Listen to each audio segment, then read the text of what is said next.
عزیزانو دا هغه تیر مضمون چې ما د فرعون د دور حکومت ستاسو په مخ کې شروع کړی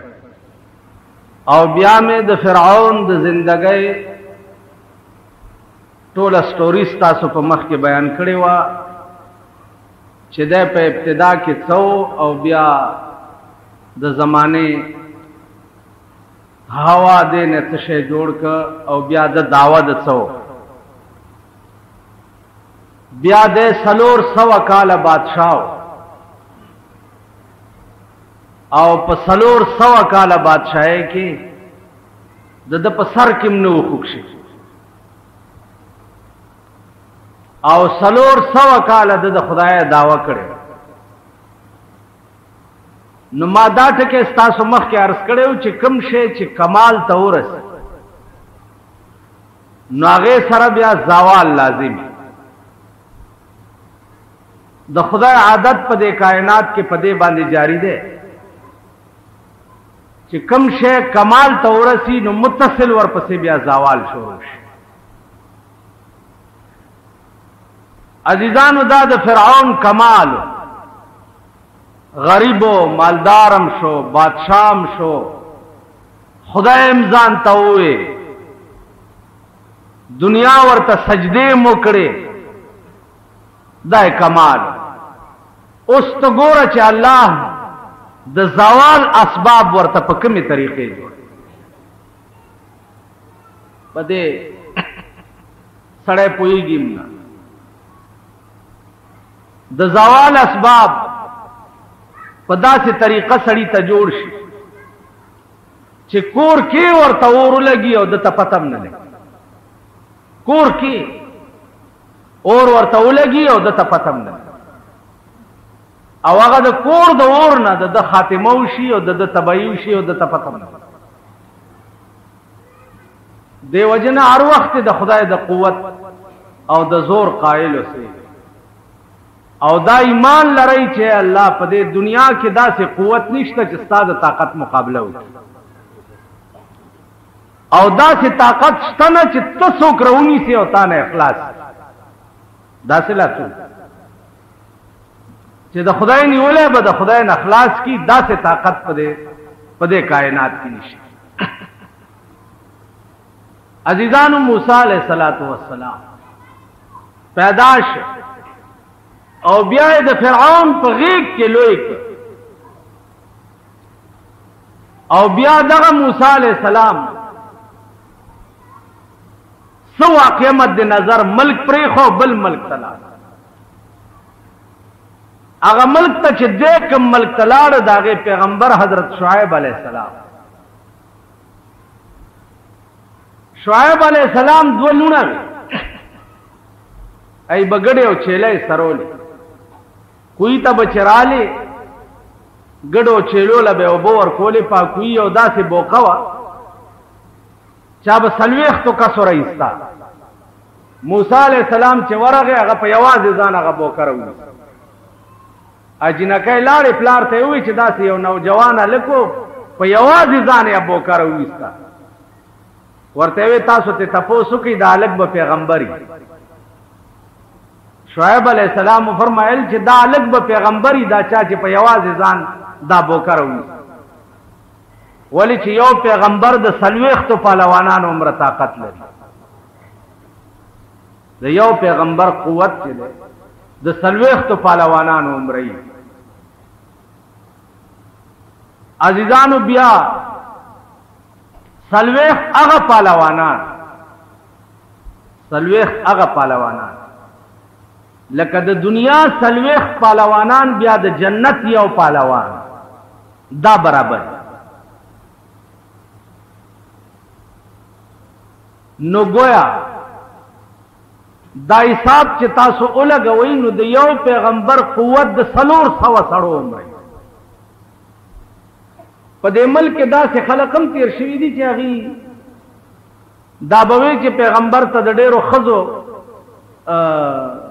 اجازت څنګه خدای پاک ورکړی دی او مونږ ته د 4 نه زیات نشته. مونږ ته 4 خزي جایز دي او پیغمبرانو ته 10 سورلس سلسل جایز. نو پیغمبرانو ته که د قوت په اعتبار وې نو یو پیغمبر ته 1400 ښځې روا وې 1400 او الته خیال د قوای شهوانی نو پیغمبر ته د زیاتو ښځو اجازت په دی وجهو چې بعض مسائل داسې دي چې هغه به د ښځو په ذریعه ښځو ته رسي نو پیغمبر ته به د ډېرو ښځو ضرورت ځکه و چې دا ښځې به مبلغینې وي او د ښځو ته به د خدای دین رسول هلته د قوای شهواني خیال نو کني یو پیغمبر ته بیا 1400 ښځې پکار تا ته 4 ښځې روا دي نو ته خو 4 پوره کا که بیا 5مې ضرورت پیښ شو بیا به تا دپاره خبره جوړي د پاکستان کې دا یوه میخه څوک نشي ساتلی دا پاکستانی میخې دا یوه څوک نشي ساتلی ستاسو پلار به 4 ښځې وساتي تاسو دا جومات کې چې ناستې په ایمان یې وایي 4 ښځو شوق هم شته ووایي 4 کولی شئ یوه نه شئ ټینګولی لکه ناګویا نه آس پچي یو طرف نه چې راټینګې په بل خوا در نه وځي بل خوا نه چې راټینګې په بل خوا در نه خدای چې کوم تقسیم کړی دی هغه ډېر الله ته پته وه الله ته پته وه چې ته د یو نه د 2 قابل هم نه تا هم 4 روا دي او شرط ور سره لګولې وان خفتم الا تعدلوا نو فواحده کدا يرضي چې تب عدل نشي کوله انصاف بنشي کوله پارشي کې به مساوات پارشي که پارشي کې د مساوات نشو کوله نو الله وی فواحده بیا به یو کې بیا به دویم نه تاسو پوه شئ وان خفتم الا تعدل مثنى وثلاثه ورباع 2 3 4 لیکن وان خفتم الا تعدلوا که تاسو یریدای چې عدل بهونه نو فواحد بیا به یو او ډېرې ښځو فطرت درته معلوم رسول الله صلی الله علیه وسلم د یو بیبي کور ته لاړ هغې وله د شاتو شربت نورو بیبیانو ورته صلاح وکړه چې دی راشي نو ورته به ووایي چې مونږ له خو ستا د خولې نه د مغافیرو بوی راځي په دې چل به دله زورونه ورکو چې دی بلې بیبي کره ته ولې تلی چې دی راغی ورته اجدو منک ریح المغافیر مونږ خو تا نه د مغافیر بوی بیا مومو حضور علیه السلام فرمایل چې ما خو مغافیر نه دي څکلي او نه مې خوړلي دي ما خو د شاتو شربت غذا په ما د حرامي چې دا شی به زه بیا نه ښځو د لاسه قرآن ورته راغی چې لم تحرم ما حل الله لك الله چې کوم شی حلال کړی ولې په ځان حرام دی خدای بند صدا خو دی ښځو طبیعت ښځو فطرت دا دی حضرت عایشې کور کې پروت دی او نیمه شپه کې پاتې جنت البقیع مقبرې ته لاړو 3 ځله دعا وکړه 3 ځله ادیرې ته لاړو دعا یې وکړه او 3 ځله دعا وکړه اوس بعض خلق پاکستان دی عرب بلا پکې شته دوا دلته کوا او ملته مه کوا او پلانې دعا هر وخت کوا 24 غنټې دا خلا په جړا لرا خدای ته واز لرا او خدای ته سوالونه کوا خدای ته زاری کړه هر وخت دعا یو وخت په 24 غنټو کې داسې نشته چې هغه د دعا نه مني شریعت پکې منع کړي یو وخت او کچاوي دې سټ نه نیسو د مرغې غوندې چې دا سټاو پاکستان کې ډېرې فتنې دي او یو فتنه پکې په دا شکل کې متراوه واه پکار پیغمبر کله جهاد په میدان کې ولاړ دیم دعا کوي بدر کې ولاړ دی دا دار په شکال میاشتا د روزې میاشتا روزه یې نیولې ده جنگ هم کوي او دعا چې پروردګار کته غواړي چې د ځمکې د پاسا تا نامې اغستو والا پاتې نشي نو دا 314 کسان ټول شهیدان کا او کد زمکه د پاس خپل نامه اغستو والا پاتې کول غواړي نو خدای د دوی امداد وکا. د بدر میدان اوس میاشت وکیږي چې ما ولیدو هغه ځای مې ولیدو چې کوم کې پیغمبر ولاړو. عزیزانو یو لیش بوټی پکې نشته، سوری نشته، کاڼي شګې ګیر چاپیر غرونه او د اړ په شکال میاشت او په دغه میدان کې ولاړ دی او د شپې یوه قجوره په 2 کسه خوړلې ده او روژه یې دعا یې داسې دعا به ستا او زما غوندې دعا به یې کوله، ستا او زما غوندې داسې دعا به کوله. محدثین وایي چې لاسونه به دومره اوچت کړه چې دا د ترخونو سپینوالی به په دې لاسونو کې ښکاره دومره. تاسو داسې دعا چرې کړې ده په ایمان؟ تاسو خدای ته حاجت نشته؟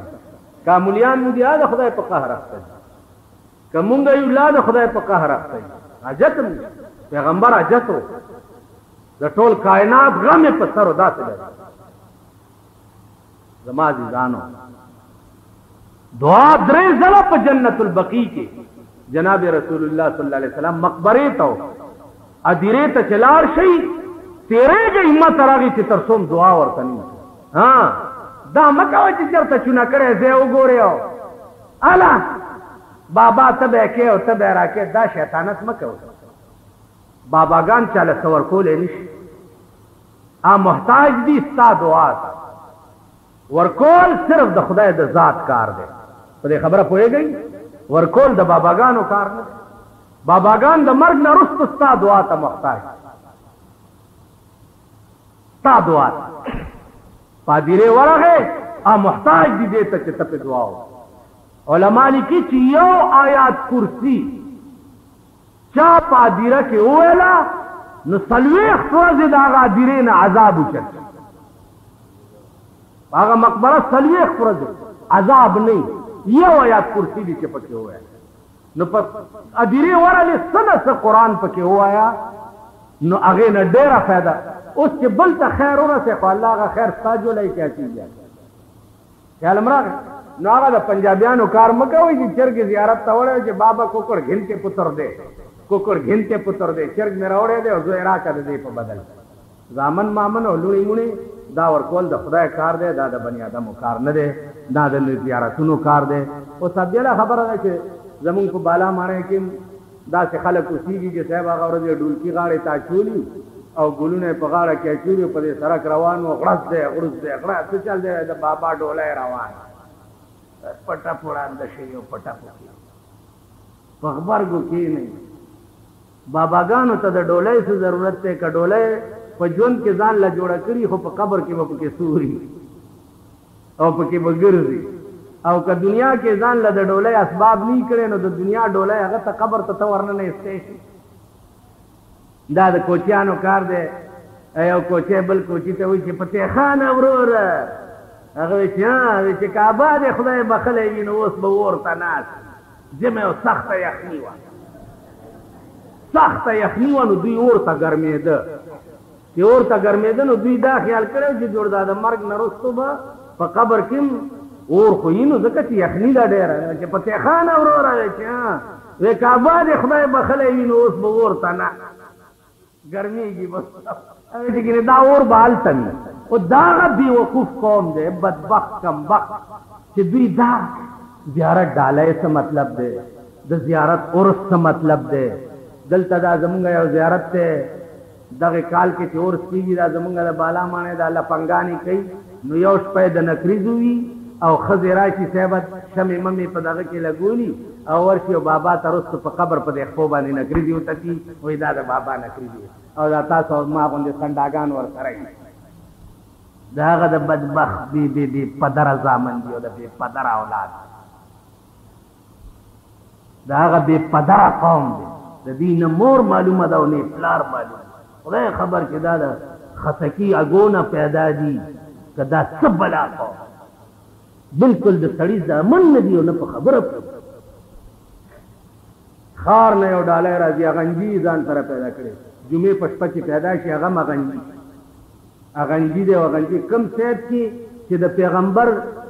یو ټیډی پیسه نشانم نه هغه ته سید ویلم ناروا او حرام او سید صاحب دین تو ساڈا تو سا قدر نہ پائی حسن حسین تو ساڈے دادے داڑھی کدو منائی شکل ته مو ګورئ په غوږونو کې به د سرو زرو مندرۍ چولي پیغمبر ویلي دي زر سړي ته سره زر استعمالول حرام دي نیکۍ ویلي دي حرام دي دوی به د سرو مندرۍ په غاړه کې چا به دومره دغه اچولې جمکۍ غوندې دومره اوږده به او دا تاو ما غوندې خره کېږي که نه سید دی اگر غټ کې چې دغه په 400 به سترګې سرې راوتي سوچه سید دی سترګو ته وګوره ټکې سرې دا زمون خلقو ایمانونه دي دا زمون خلقو دي نو زمون دې کرتوتونو ته چې ګوره په مونږ به عذابونه نه نازلېږي په مونږ به قهر نه نازلېږي چې په باب د دین کې مونږ دومره صفر یو چې خدای خدای نه ګڼو رسول رسول نه ګڼو قرآن قرآن نه ګڼو مذهب مذهب نه ګڼو هېڅ نه پوهېږو خو که یو خر راپاڅېدو او مونږ ته یې ووایي چې دا شی مذهب دی مونږ هغې پسې یو قچر راپاڅېدی چې دا شی دی مونږ هغې پسې نو مونږ به تباه کېږو نه غر کېږو به نه نن سهار را سره یو لګیا وی ټیکسونه ډېرو لګېده مالما خو یو شعر ته جمعې مونځ ته راځئ که نه وی چې مالما خو ویلي چې ستا په عشق کې طبیب وایي ما رحمان ته ستا په عشق کې طبیب وایي ما رحمان ته خبدا وی چې د حال تر دا بتر وی ډاکټر یې نه بزولي نو تا ته خدای شه بیماري ده دې نه توبه وباسه نو جوړېږي وی دې نه خو الله که توبه وباسه خدای دې نورم دا مرض زیات کړي نو یار ته وایي ستا په عشق کې طبیب وایي ما رحمان ته خبدا وی چې د حال تر دا بتر وی دې نه نور غرق شي زیات مونږ کې دې نه زیات زمونږ حال وګوره ټیکسونه زه ویم تاسو به وګورئ او د ځان تماشه به د هغه ورځې انتظار وکړه د هغه ورځ چې ته خپلې ښځې له نږدې ورځې ټیکس به در باندې د هغه ورځې انتظار دا ټول زموږ اعمال د ټیکس په شکل د وی سی آر په شکل د ټي وي په شکل مونږه د بټو په وخت کې کوثر نیازي راغلی او دلته چراټ ټي وي سټیشن افتتاح کړ نو خلقو ته مبارکي ورکوله چې زه به رنګین ټلویزیون افتتام یو ورځ تاسو ته کوم نو مونږ ورپسې شو چې خدای دې تباه کړه خو ملا یې بیړه دې غر کړ کور دې د میردین جومات تو خو ملا ته څنګه وایې چې زه به د رنګین ټي وي سټیشن افتتاح تاسو ته کوم مونږ چغې جوړې چې چغې یې جوړې کړې اوس زمونږ موجوده امیر المؤمنین چې دی راغی په صدر کې د ټي وي سټیشن افتتاح وکړه چې 15 کروڑ روپۍ لګېدي 18 نو تاسو وایئ چې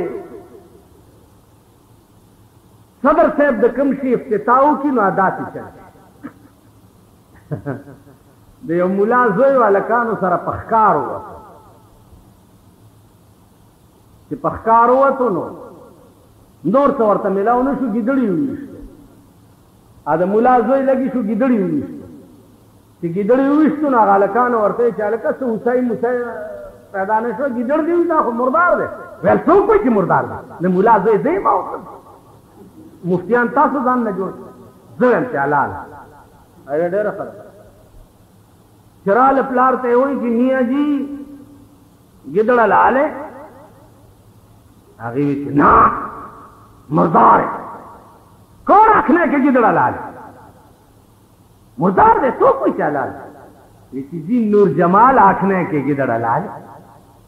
استاذوی نور جمال ہوئی کہ حلال اچھا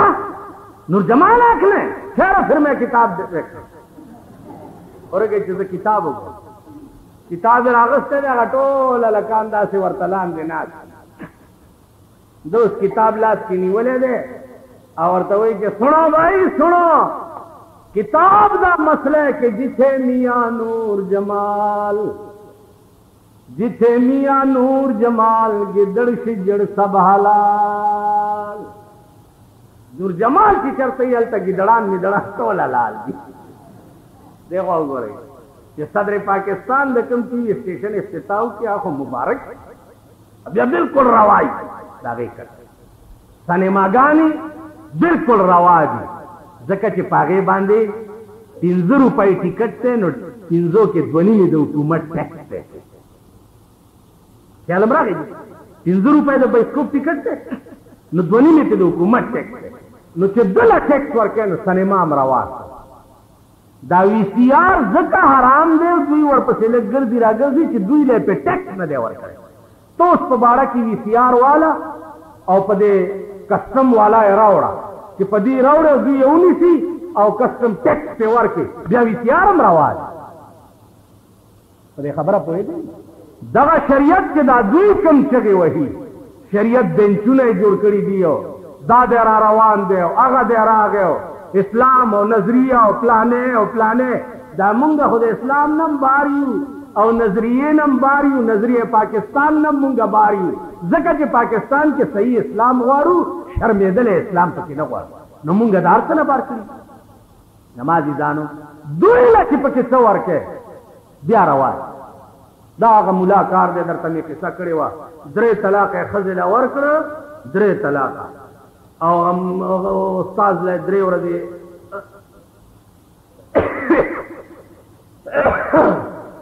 सार दा पनन बई के पखैरो गने दायरा पसलोरम और दे वर्ते सीधा से खदे तमे पे गुस्सा के हो मो बस फजान पॉइंट सुनो यो द्वादरे में वर्तो वे खा वे बस यो दौर दे नोरम जरा जकर मतलब है कि दारो गने बे खड़े वर्ते जिदा चल दे कि गल नु गोल मगोल रखिए और किसी नु क्या नहीं है मुल्ला बड़े जालिम है और तेजा राती जाके तू अपनी रन नु कम के तने मनु कबूल की तो है ना वो हाँ नु तौर से मने भी तनु कबूल की तो है बस निकाब मुशी और नूर मुजानो न वे जो बिगर मुला ने मुला को मने पूछे आगे हुई थी निकी वे वो बड़ा जालिम मुला है उस दिन नजदीक न जानी तबाह कर छोड़ दिया ते मनु कदी कदी आया कर जो गल होए तो मैं उन्हें गोल मोल करके तेरे वास्ते सफाई कर नाजीजा मामेले से वाला गोल मोल दा ख्याल जरा गए कि दुई खुशहाली अगार से ब्यार आवाज और कि दुई खपाई और सहारा इलाका के तानेदार ने इजाजत वाला डमा गडावा खैर दे कतानेदार ने दी इजाजत नहीं अगस्ते गडमाने से गडो ख्वाब हलाल और हराम ब खुदा और रसूल पलाल हलाल और हराम ब कुरान और हदीस को उस हलाल और हराम बे इंतजामिया इलाज की दी इजाजत वाला हलाल इजाजत दिली अगस्ते हराम तो ये खबर पोई गई जमाजी जानो दे तरफ ना खुदा तवक्को मकवई कि दस निजाम ब पता सुराशी के से इस्लाम हो दा तरफ तक खूब मगोरे जकच दा खलक दी नहर और नहर सड़े छिदे अगर खपली खीटी पर गम की भी अगर सर दबल शी गम नहीं कवि यो सड़े हो गया नूगी सरा दबल द खीटी गम नहीं सेवा द खपली खीटी दा गरीबान नहर दी नु दुई जान ला खीटी न डकेगी दुई मुल्क और कौम सके कौम ला सोच पकार दे कि दा मुंह पस बलो बलो सरी मुंग तस सोच पकार मुंग तद खपली जिंदगी जोड़ो असबाब इख्तियारों पकार दी जमा अजीजान रोजादा उगत तकरीरना पकारम नदी से गुजरता होकर ख्वारश पच समझ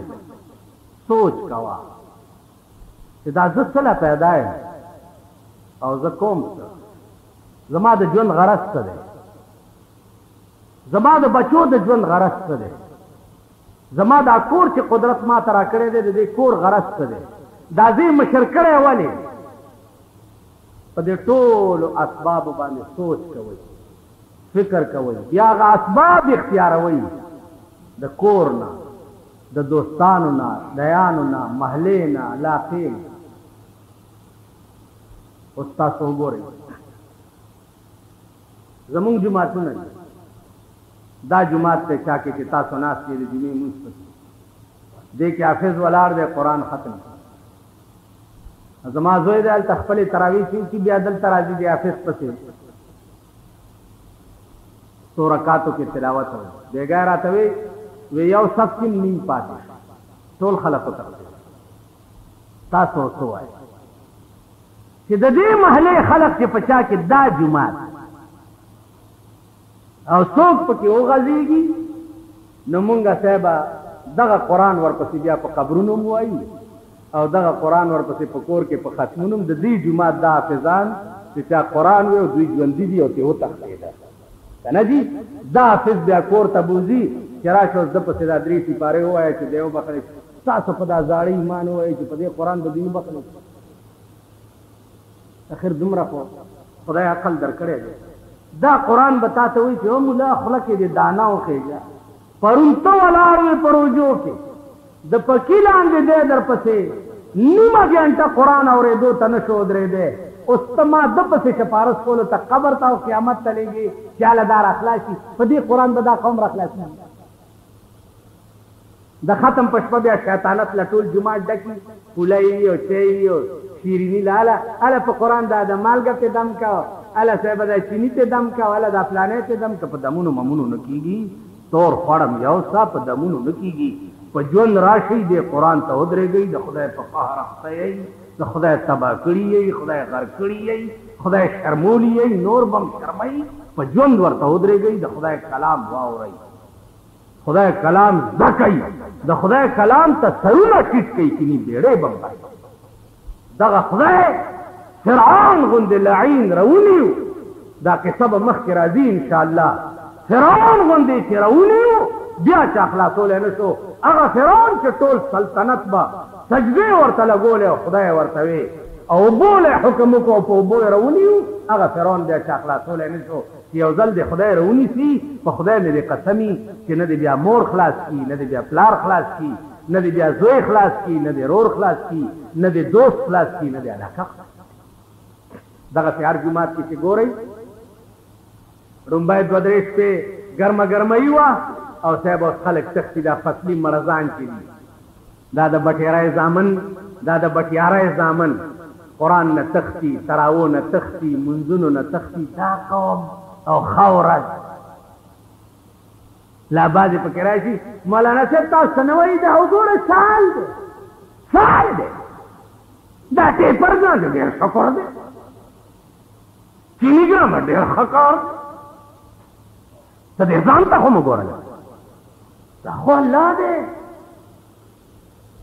عذاب داسې ښکاره نه راځي چې را روان یو د ګولې غوندې استاد مازغه والوځئ عذاب کله صاحبه د مجسټریټ په شکل کی عذاب کله د پولیس تانیدار په شکل کی عذاب کله صاحبه د کچرو په شکل کی عذاب کله د ټیکس په شکل کی کنه جی تا شکلونه دي مختلف د عذابونو او استاد اعمالو شامت ته مختلف شکل کې بعضې وخت کې ته یو ګناه کې ملوث نه غیر چې د بلې ګناه ده او دا مې درته مونږ هسې خپلو کې وایو دا وایو چې دا حکومت یاره ظلم قسم مې دې په خدای که دا لرې او د ده په ځای بل هغه د موږي والا رانغی نو زما نه دا ګیره کړه چې څو پورې د دې قوم حال کوم قوم چې خپل حال په خپله نه بدل کړی د بره نه بدلي لاندې نه به خپل حال بدلی نو هله به د حال بدلېږي بره نه بدلي په دې 35 کاله کې خو تاسو وایئ چې مونږ وایي چې دا لږ دغې نه وي چې هله کلمې وایو فلانې کې فلانې کې فلانې کې کلمې لاندې تاسو سال دی ګرچې کلمې لاندې چې د څومره اسلام او ملا او شرمولو دومره ما خیال دی چې به د 35 کاله کې چا نه وکړه دا یو نن لندن ته روان دی که پروردګار یې په تورې بلامات کي د سود د زکات پیسې په دې مولیانو په دې جوماتونو کې ګرځولې دا مولیان به پې شرمول خیالم راغی زما عزیزانو دا څه زمونږ اعمال دي څه نظام د ملک داسې دی کېږي بس د خدای یار ما خو هېڅ شی دماغ کې نه راځي چې کېږي بس دې خلقو ته وګورئ روجر هر ماښام وګوره هر سړی د خپل حیثیت نه اوچت روان نه تا چې څه وخت دی هغه کوه واوره یخې اوبه شربت دې نه بغیر الله هېڅوک هم نه پرېږدي هر سړي ته دا روح دغه پلانې شربت دی دا پلانې شربت دی دا سکواشونه دي دا جوسونه دي دا اچارونه دي دا د صدر پلی دي دا صاحب شامي کباب دي دا پلانې دي سورې خاورې وخورې دا خو جهنم دی چاره بلا ورواچې سار کې غل جوړ شي کار دې څه دی ظالمه خو روټۍ ده او شربت دی وخوره او راشه د شپې 3 سپارې 4 سپارې قرآن ته ودرېږه قرآن واورا شپه په دې تېره کا سار لرا پاسه روحاني تسکین به درته روحاني او چې شپه دې په سکواشونو او په شامي کبابونو شپه تېره کړي او سار را پاسې د خدای په قهر باقی والله که روحاني تسکین چې دی د خدای په ذکر کې دی او د خدای په یاد نن هغه جماعت ته څوک نه دي چې کوم کې قرآن حافظ ولا هغه جماعت ته نه زمونږ جماعت ته مالک کې خلق یاره جی ګرمي ده بالکل نن راځي ګرمي بیگا میں کتا غ لندو تراو والام زبا په څلورو پنځو صفونو کې یو نیم پاتې الند والا متق دې جماعت کې حافظ والا متق هغه مولا لټي چې امریکني انجنی په شل منټو کې ارته خلاصه 10 دقیقه ته نه لفظ څوک کوي دا قوم یا دا خلق دی نو عزیزانو دا یو د نفس دوکه ده چې تاسو زبه کې براتی چې مړی شي سره زیارت ته او ختم دی او صلیخی دا جوړه دا او مسواک ته او ګمنځ دی او تسبیح دی او رومال کې تړلی او زلار شه مال را کې یا چرتا غنجي بوزه غنجي بوزه او صاحب د مړی جوړه والا ورکه برې څه دا مړی برې څه چې د مړی د سپي بچي دا دغه بده برې څه په دې مړی او بخله په شي خبره په دې د مړو غنجانو مغنجانو باندې دا مړی بخره کیږي نه په ژوند قرآن ته او قانون ته راشي بل خبره په دې پاکستان کې تاسو ټول د پاکستان قانون منلې ده کنه خبره کوي منلې ځکه چې پاکستان کې اوسېږي نو پاکستاني قانون به منې مارشل لا به منې او تعزیرات به منې او څه واه چې ما پاکستاني قانون منلې په دې خالی منلو به بدی پری دي چې د قانون خلاف ورزي کتابانه پرچا چاک پری بدی چې ته یو جرم سره عمل کې او 302 پرچا در باندې چاک او تا عدالت کې چې ما خو دا قانون منلې او منلې نه بعد په ما پرچا ولې پرې کړې نو عدالت وایي چې بچي خالی په منلو کېږي نه قانون مطلب دا دی چې د قانون په پکړ کې بزان نه راولې او نه په ذات کې که ذات کې رااله نو یوازې په منلو باندې خلاص ٹھیک ده قرآن مونږ منلې دي الف لام میم احسب الناس ان يتركوا ان يقولوا آمنا وهم لا يفتنون الله وی احسب الناس اي خلق دا ګمان کوي ان يتركوا چې دی بخلاص ان يقولوا آمنا خالی په دې خبره چې ما ایمان راوړې ده او نور کار به ایمان نه کوي نو قرآن ما منلې او په ذات کې رااله او زندگی دې ټوله د قرآن په خلاف کې وا نو خالی منل چې دي دا په قیامت او په قبر کې تا خلاصي نه عزیزانو د فرعون بیان اب ان شاء الله بني جمعه تشریف واخر دعوانا